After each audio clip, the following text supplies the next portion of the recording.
ಇನ್ನು ಹಿಂದುಳಿದ ಆಯೋಗದ ಅಧ್ಯಕ್ಷರಿಗೆ ಸಿದ್ದರಾಮಯ್ಯನವರು ಬುಲಾವ್ ಕೊಟ್ಟಿದ್ದಾರೆ ಅನ್ನೋದು ಗೊತ್ತಾಗ್ತಾ ಇದೆ. ಇವತ್ತೇ ಜಾತಿ ಗಣತಿ ವರದಿಯನ್ನ ಸ್ವೀಕಾರ ಮಾಡುವಂತ ಸಾಧ್ಯತೆ ಇದೆ. ಮಧುಸೂದನ್ ನಾಯಕ್ ಸಮಿತಿಯಿಂದ ವರದಿಯನ್ನ ಸ್ವೀಕಾರ ಮಾಡ್ತಾರೆ. ಪದತ್ಯಾಗಕ್ಕೂ ಮುನ್ನ ಜಾತಿ ಗಣತಿ ವರದಿಯನ್ನ ಸ್ವೀಕರಿಸುವುದಕ್ಕೆ ಸಿದ್ಧತೆಯನ್ನ ಮಾಡಿಕೊಂಡಿದ್ದಾರೆ. ಅಧಿಕಾರದಲ್ಲಿದ್ದಾಗಲೇ ಜಾತಿ ಗಣತಿ ಸ್ವೀಕಾರ ಮಾಡಿದ ಹೆಗ್ಗಳಿಕೆ ಕೂಡ ಇರುತ್ತೆ. ಕಳೆದ ಬಾರಿ ವರದಿ ಸ್ವೀಕಾರ ಮಾಡಿಲ್ಲ ಅನ್ನುವಂತ ಆರೋಪ ಇತ್ತು. ಅಧಿಕಾರದಲ್ಲಿದ್ದಾಗಲೇ ಜಾತಿ ಗಣತಿ ಸ್ವೀಕಾರಕ್ಕೆ ಸಿಎಂ ಸಿದ್ಧತೆಯನ್ನ ಮಾಡಿಕೊಂಡಿದ್ದಾರೆ. ಅದರ ಭಾಗವಾಗಿ ಹಿಂದುಳಿದ ಆಯೋಗದ ಅಧ್ಯಕ್ಷರಿಗೆ ಸಿದ್ದರಾಮಯ್ಯನವರು ಬುಲಾವನ್ನ ಕೊಟ್ಟಿದ್ದಾರೆ. ಬಹಳ ದೊಡ್ಡ ನಿರ್ಧಾರ ಸರ್ಕಾರ ತಗೊಂಡಿರೋದು. ಇದೀಗ ಹಿಂದೆ ಜಾತಿ ಗಣತಿ ವರದಿಯನ್ನ ಸ್ವೀಕಾರ ಮಾಡುವಂತ ಸಾಧ್ಯತೆಗಳು ಕೂಡ ದಟ್ಟವಾಗಿ ಕಾಣಿಸ್ತಾ ಇದೆ. ಹಾಗಾಗಿನೇ ಹಿಂದುಳಿದ ಆಯೋಗದ ಅಧ್ಯಕ್ಷರಿಗೆ ಸಿಎಂ ಅವರು ಬರೋದಕ್ಕೆ ಹೇಳಿದ್ದಾರೆ. ಮಧುಸೂದನ್ ನಾಯಕ್ ಸಮಿತಿಯಿಂದ ವರದಿ ಸ್ವೀಕಾರ ಮಾಡೋದು ಇವತ್ತೇ ಮಾಡುವಂತ ಸಾಧ್ಯತೆಗಳು ಇದೆ.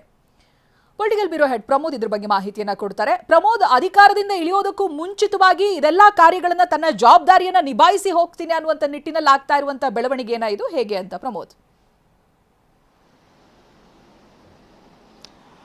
ಕಳೆದ ಬಾರಿ ಚೈತ್ರ ಇದೇ ಒಂದು ಸಂದರ್ಭದಲ್ಲಿ ಅಂದರೆ ಸರ್ಕಾರದಲ್ಲಿ ಇದ್ದಂಥ ಸಂದರ್ಭದಲ್ಲಿ ಜಾತಿ ಗಣತಿ ಕೂಡ ಆಗಿತ್ತು. ಆದರೆ ಅದರ ವರದಿಯನ್ನು ಸರ್ಕಾರ ಸ್ವೀಕರಿಸಲಿಲ್ಲ ಅನ್ನುವಂಥ ಗಂಭೀರ ಆರೋಪ ಇತ್ತು. ಸಿದ್ದರಾಮಯ್ಯ ಮುಖ್ಯಮಂತ್ರಿ ಆಗಿದ್ದಾಗಲೇ ಆ ಜಾತಿ ಗಣತಿಯನ್ನು ಸ್ವೀಕಾರ ಮಾಡ್ಬೋದಾಗಿತ್ತು, ಅನುಷ್ಠಾನ ಮಾಡ್ಬೋದಾಗಿತ್ತು ಅನ್ನುವಂಥ ಒಂದು ಗಂಭೀರ ಆರೋಪವನ್ನು ವಿಪಕ್ಷಗಳು ಜೊತೆಗೆ ಅವರ ರಾಜಕೀಯ ವಿರೋಧಿಗಳು ಮಾಡಿದರು.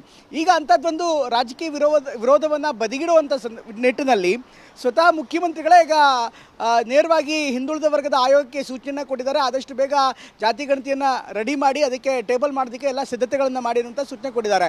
ಇದರ ಭಾಗವಾಗಿ ಇವತ್ತು 5 ಗಂಟೆಗೆ ವಿಧಾನಸೌಧದಲ್ಲಿ ಮುಖ್ಯಮಂತ್ರಿಗಳು ಹಿಂದುಳಿದ ವರ್ಗದ ಆಯೋಗದ ಅಧ್ಯಕ್ಷರಾಗಿರುವಂಥ ಮಧುಸೂದನ್ ನಾಯಕ್ ಅವರಿಂದ ಒಂದು ವರದಿಯನ್ನು ಸ್ವೀಕರಿಸ್ತಾರೆ ಅಂತ ಮಾಹಿತಿ ಕೂಡ ಲಭ್ಯವಾಗ್ತಾ ಇದೆ. ಈ ಮೂಲಕ ಜಾತಿ ಗಣತಿ ಅಂದರೆ ಈಗ ಇತ್ತೀಚೆಗಷ್ಟೇ ಹೊಸದಾಗಿ ಏನು ಜಾತಿ ಗಣತಿಯನ್ನು ಮಾಡಿದ್ರು ಅದರ ವರದಿಯನ್ನು ಸ್ವೀಕಾರ ಮಾಡೋದಕ್ಕೆ ಸರ್ಕಾರ ನಿರ್ಧಾರ ಮಾಡಿದೆ. ಈ ಮೂಲಕ ತಮ್ಮ ಅಧಿಕಾರ ಅವಧಿಯ ಕೊನೆ ದಿನಗಳಲ್ಲಿ ವರದಿಯನ್ನು ಸ್ವೀಕಾರ ಮಾಡಿದ್ದೀನಿ ಅನ್ನುವಂಥ ಒಂದು ಸಂದೇಶವನ್ನು ರವಾನೆ ಮಾಡೋದಕ್ಕೆ ಮುಂದಾಗ್ತಾ ಇದ್ದಾರೆ.